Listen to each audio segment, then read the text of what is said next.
Hello అండి. మనం ఎక్కువగా బాదం పప్పు నానబెట్టి తింటూ ఉంటాం.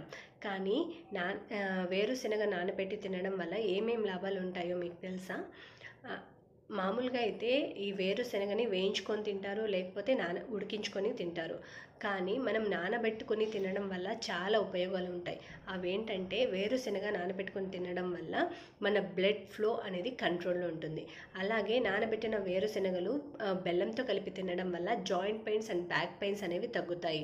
అలాగే నానబెట్టిన వేరుశనగ ఎర్లీ మార్నింగ్ ఎంప్టీ స్టమక్తో తినడం వల్ల గ్యాస్ ప్రాబ్లమ్స్, యాసిడిటీ ప్రాబ్లమ్స్ తగ్గి మన హార్ట్ ఫంక్షనింగ్ అనేది బాగా జరుగుతుంది.